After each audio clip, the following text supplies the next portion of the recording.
सुधीजनों, उस अवसर को यदि वो लालच की तरह है तो उस अवसर को मत लो। आप ये देखो कि वो जो अवसर है, वो जो कार्य है, वो कितना हितकर है, कितना लालच है। एक बार एक गडरिया था, वो बकरियां चराता था। उसके मन में हमेशा होता था कि मैं बहुत पैसा कमाऊं, मेरे पास भी बहुत पैसा हो, बड़ा घर हो, बड़ी संपत्ति हो और मेरे पास भी सुख संपदा समस्त प्रकार की हो। लेकिन वो बकरियां ही चराता था तो उसके पास कोई इनकम का बहुत ज्यादा कोई बड़ा सोर्स या बहुत ज्यादा संपत्ति नहीं बन पाई। उस बात से वो बड़ा दुखी रहता था। एक बार वो बकरियां चराने के लिए एक पहाड़ पर जाता है। पहाड़ पर बकरियां चर रही थी, उसी दौरान तेज बारिश आती है, आंधी आती है, तो वो कहीं छुपने के लिए जगह ढूंढता है। तो बकरियों को वहीं छोड़ करके और वो एक गुफा ढूंढता और गुफा में जाकर के उस बरसात से बचने का प्रयास करता है। उसी दौरान देखता है कि उस गुफा के अंदर बहुत सारी भेड़ें घुसी हुई हैं और उनके साथ कोई व्यक्ति भी नहीं है।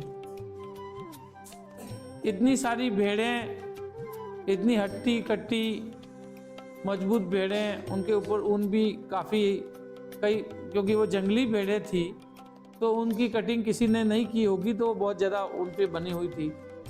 उसे लगता है कि मेरे पास वो दुबली पतली बकरियां हैं, वो जो दूध भी नहीं देती हैं, इसकी जगह तो मैं भेड़ें ले लूं तो भेड़ें मुझे ऊन भी देंगी और इतनी सारी हैं तो मुझे बहुत ज़्यादा पैसा मिलेगा, तो मैं धनवान हो जाऊंगा। तो वो नीचे वापस जाता है और भेड़ों के लिए उसने जो चारा रखा था उसको गट्ठर बांध करके वो लेके चला जाता और भेड़ों पे डाल देता है, उन बकरियों को छोड़ देता है।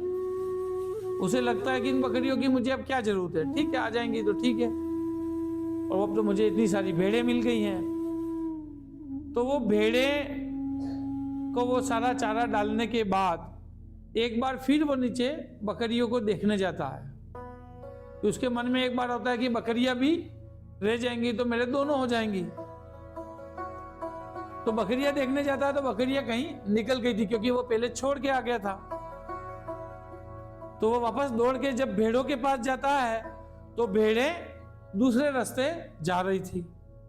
तो दौड़ के उनको रोकने का प्रयास करता है, अपने साथ लाने का प्रयास करता है, लेकिन भेड़ों का इतना बड़ा झुंड था कि उससे संभलता नहीं है। और भेड़ें एक तरफ जिस तरफ चल दी उस तरफ चल देती हैं, उनको जहां जाना था उस तरफ निकल गई। तो धीरे धीरे उनको भेड़ों को रोकने का, पकड़ने का प्रयास करते करते सारी भेड़ें उसके हाथ से निकल जाती है और चली जाती हैं। उधर बकरियां भी सारी चली जाती हैं। सर पे हाथ रख करके वहीं पहाड़ पे रोता है।